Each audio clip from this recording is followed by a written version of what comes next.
अस्सलाम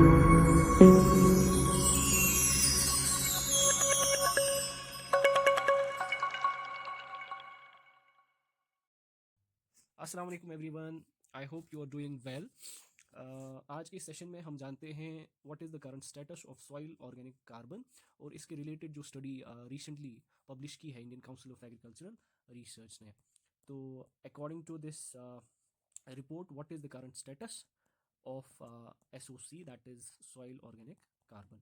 बहुत ज़्यादा इंपॉर्टेंट टॉपिक है, खासकर हमारे GS1 और GS3 कंपोनेंट्स पेपर जो हमारे खासकर ज्योग्राफी तो जनरल ही, और खासकर हमारा जो इकोनॉमी का एग्रीकल्चर पार्ट है उसके पॉइंट ऑफ व्यू से बहुत ज़्यादा इंपॉर्टेंट है। तो चलिए जानते हैं आज के इस सेशन में है कि what are the current issues with it. सबसे पहले अगर हम देखें कि सॉइल ऑर्गेनिक कार्बन या ऑर्गेनिक कार्बन हम किसे कहते हैं, ठीक है। तो if we see organic carbon और सॉइल ऑर्गेनिक कार्बन, हम कहते हैं the carbon amount of carbon present in the soil, amount of carbon present in the soil, that is soil organic, that is called the soil organic carbon. It's very important for soil, very important for soil. इसकी composition is almost around 58%। कहाँ से आता है? ये आ जाता है from the composed organic matter decomposed organic matter से आ जाता है। Plus soil also absorbs carbon naturally from atmosphere. So most of the carbon जो soil में पाया जाता है comes from these two ways, and it is very important for sustaining whatever the soil is, जो भी हम soil में cultivate करते हैं। तो overall जो soil की health है, सॉइल की जो हेल्थ है वो डिटरमाइन करती है कि इसमें कार्बन कंटेंट कितना है, दैट मीन्स कि ऑर्गेनिक कार्बन का कंटेंट कितना है, ठीक है। अब रिसेंटली हमारे पास एक स्टडी आई जिसने हमें करंट स्टेटस बताया कि what is the current status of soil organic carbon या organic carbon across India. Actually ये स्टडी बहुत सालों से चल रही है और ये स्टडी कंडक्ट हुई थी इसमें Indian Council of agriculture research ने सम 2.5 लाख ऑब्जर्वेशन रिकॉर्ड की थी, ठीक है। सम 2.5 लाख ऑब्जर्वेशन इन्होंने रिकॉर्ड करी थी, ठीक है। Overall now they have published last month, I think they have published this report, और इसकी की फाइंडिंग्स अभी हम डिस्कस करेंगे, ठीक है। अब इसमें इन्होंने दो फैक्टर्स को बहुत ज़्यादा की फाइंडिंग्स में इन्होंने दो फैक्टर्स को बहुत ज़्यादा हाईलाइट किया है which are affecting the soil organic carbon या ऑर्गेनिक कार्बन जो है उसको अफेक्ट कर रहे हैं। एक तो they have highlighted that there has been unsustainable use of fertilizers in India's major agricultural pockets, ठीक। सेकंड, ओवरऑल जो राइजिंग टेम्परेचर्स हम देख रहे हैं ड्यू टू ग्लोबल वार्मिंग, ठीक है, ड्यू टू ग्लोबल वार्मिंग या क्लाइमेट चेंज, वो दूसरा फैक्टर है फॉर इट्स डिप्लीटिंग स्टेटस, जो इसका अभी डिप्लीटिंग स्टेटस को दिखाई दे रहा है। So these are the two factors that have been highlighted in the report. So first, that is unsustainable use of fertilizers across the agricultural area जो भी इंडिया का है, और second there has been the regular increase in the temperatures climate change की वजह से we have been seeing की जिसकी वजह से ऑर्गेनिक कार्बन का डिप्लीटिंग स्टेटस दिखाई दे रहा है, ठीक है। अब a key reminder, what is that key reminder, that soil organic carbon जो है it is crucial for soil health, very crucial for soil health। तो अगर इसका स्टेटस जो है वो डिक्लाइन पे है तो इसका मतलब ये जो है कि जो हमारे एरेबल एग्रीकल्चरल पॉकेट्स हैं उनकी सॉइल हेल्थ बिगड़ रही है, तो विच मीन्स कि एग्रीकल्चरल प्रोडक्टिविटी डिक्लाइन हो जाएगी। एग्रीकल्चरल प्रोडक्टिविटी अगर डिक्लाइन हो जाती है तो we may see in coming times this may push towards food inflation India, ठीक है। Not immediate but if some remedial measures are not follow, right. Second, जो हमारा सॉइल ऑर्गेनिक कार्बन है या ऑर्गेनिक कार्बन है, ये ऑल्सो इट इफेक्ट्स, वे कहते हैं कि it is also directly proportional to high micro nutrient deficiencies, right. Deficiencies, तो वो जैसे मैंने बताया कि माइक्रो न्यूट्रिएंट डिफिशिएंसीज जो सॉइल में होती है, सो एक्चुअली कार्बन जो है, organic carbon, it has a retention power, ये रिटेन करता है, ठीक है।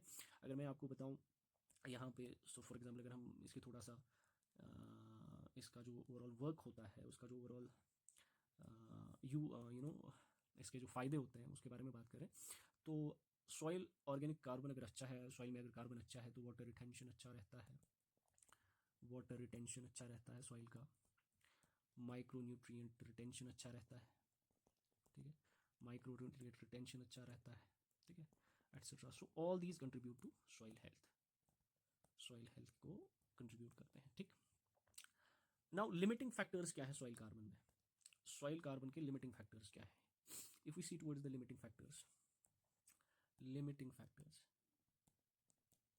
लिमिटिंग फैक्टर्स में number 1 is the land elevation, कि हमने देखा, या द आईका रिपोर्ट सेज दैट कि जो लैंड, एग्रीकल्चरल लैंड अच्छी एलिवेशन पे है वहाँ पे हम कार्बन कंटेंट ज़्यादा देखते हैं, because it absorbs readily from atmosphere, वो एक पॉइंट है। Second, it is inversely proportional to temperature, ठीक है, टेम्परेचर इज अ क्रिटिकल, या मैं इसको अलग से लिख लेता हूँ, टेम्परेचर जो है एलिवेशन के साथ तो डायरेक्टली प्रोपोर्शनल रिलेशन है, ठीक है, लेकिन एसओसी का इन्वर्स रिलेशन है किसके साथ? टेम्परेचर के साथ। तो हम देख रहे हैं कि अगर राइजिंग टेम्परेचर्स हम देख रहे हैं तो सॉइल ऑर्गेनिक कंपोनेंट कार्बन जो है, ऑर्गेनिक कार्बन जो है सॉइल में, वो डिप्लीट करेगा, ठीक है। तो अगर global warming effect, global warming या क्लाइमेट चेंज इफेक्टिंग टेम्परेचर्स बढ़ रहे हैं, तो हम देखते हैं इसका डायरेक्ट इफेक्ट हमारे सॉइल पे भी बढ़ रहा है, तो सॉइल से डायरेक्टली हमारी फूड सिक्योरिटी पे पड़ रहा है, ठीक है, फूड सिक्योरिटी पे पड़ रहा है। देखिए कितना कनेक्टेड ये सारी चीज़ें चल रही हैं।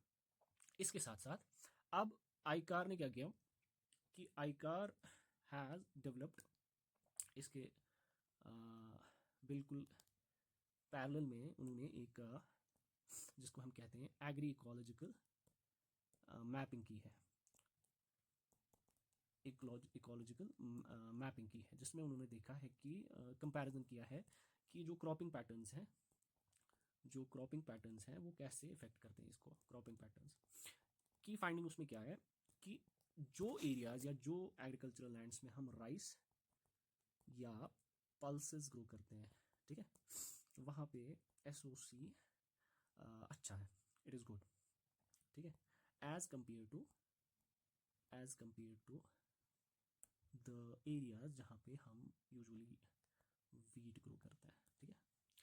सो ये बेस मैपिंग जो उन्होंने की है उसमें दे हैव हाईलाइटेड कि areas where rice paddy cultivation या पल्सेस को कल्टीवेट किया जाता है, वहाँ उस सॉइल में there has been the status of SOC is good as compare to the areas where wheat is being cultivated, right. Also second finding क्या है, दैट कि areas which have been continuously using urea and phosphorus, ठीक, urea and phosphorus, वहाँ पे भी हम देखते हैं रिड्यूसेज या reducing levels of SOC, reducing levels of SOC. So eventually ये फर्टिलाइज़र यूज़ की बात कर रहे हैं, ठीक है, फर्टिलाइज़र यूज़, और फर्टिलाइज़र यूज़ में ज़्यादातर जो मेजर जो कंपोनेंट्स उन्होंने हाईलाइट किए, that is the urea and phosphorus.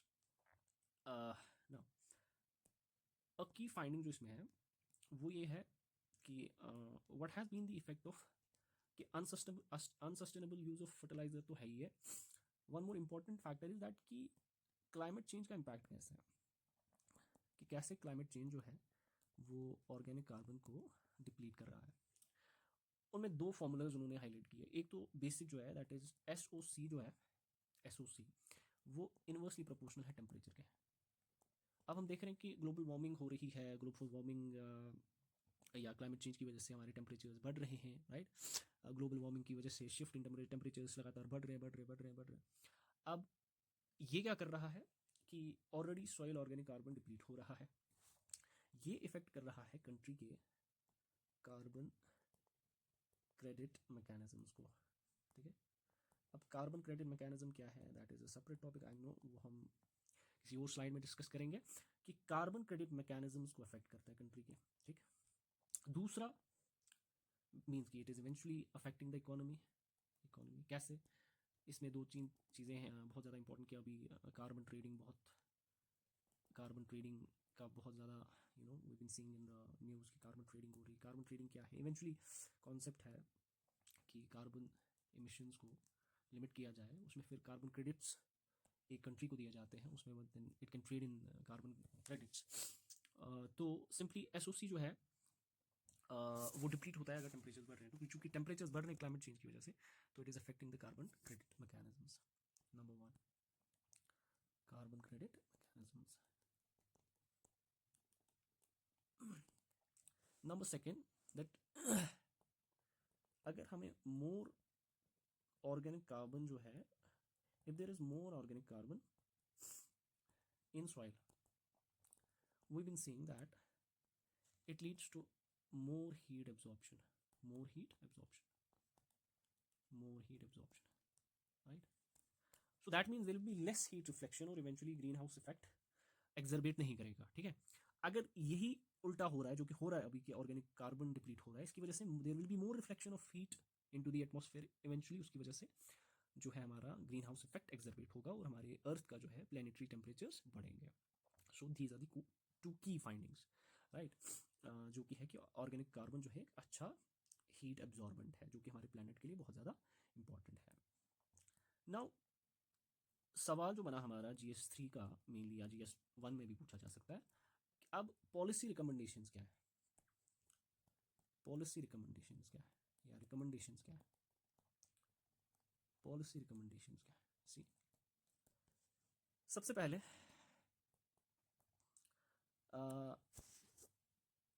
हमें प्रमोट करना है कि ऑर्गेनिक कार्बन सीक्वेस्ट्रेशन, ठीक है, sequestration absorbing carbon from the atmosphere, eventually वो हमारे ग्रीन हाउस इफेक्ट को एक्सरबेट होने से बचाएगा। इसकी वजह से हम क्या करेंगे, we will incentivize the farmers, incentivize the farmers, farmers, ठीक है। So carbon sequestration through soil एक तो नेचुरली भी हो रहा है, then we will find the mechanisms through this can be promoted, और उसकी वजह से हम फार्मर्स को इंसेंटिवाइज करेंगे, ठीक है, इंसेंटिवाइज करेंगे on the basis of we will give them carbon credits, ठीक है। और कार्बन क्रेडिट्स जो हैं they are also then tradable in the market, वो ट्रेडेबल है किसमें, मार्केट में ट्रेडेबल है। सेकेंड जो है मोस्ट इंपॉर्टेंट दैट इज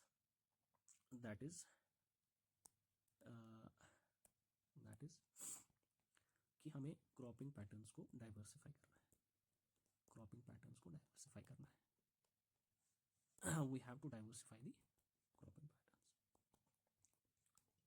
ठीक है, जैसे हमने पल्सेस वर्सेस वीट के कंपैरिजन में देखा, ठीक है, पल्सेस वर्सेस वीट के कंपैरिजन में देखा। इसमें हमें बहुत सारे ऑप्शंस को ढूंढना है, जिसमें हमें क्रॉपिंग पैटर्न्स को देखना है कि कौन से क्रॉप्स ऐसे हैं जो हमें प्रोडक्टिविटी भी अच्छा दे, हमारी इकोनॉमिक बेनिफिट्स भी के लिए भी अच्छा हो, खासतौर पे फार्मर के economic point of view, economic angle से भी अच्छा हो, और दूसरा overall it must promote the sustainability of the agricultural practices, that is more important, right. तो एक ये दोनों के लिए इंक्लूसिव जो है इंक्लूसिव भी होगा और सस्टेनेबल भी होगा, राइट, सस्टेनेबल। तो यहाँ से मुझे लगता है सवाल जो है पूछा जा सकता है GS3 के कंपैरिजन में, स्टेट PCS में भी पूछा जा सकता है, केएस में भी पूछा जा सकता है, और UPSC में भी पूछा जा सकता है सवाल, prelims as well as mains में, prelims as well as mains में भी पूछा जा सकता है, ठीक है। तो इसमें की पॉइंट्स रहेंगे सस्टेनेबल एग्रीकल्चरल प्रैक्टिसेस, ठीक है, सस्टेनेबल एग्रीकल्चरल प्रैक्टिसेस, ठीक है। चलिए, I will meet you in next session इंशाल्लाह, बाय।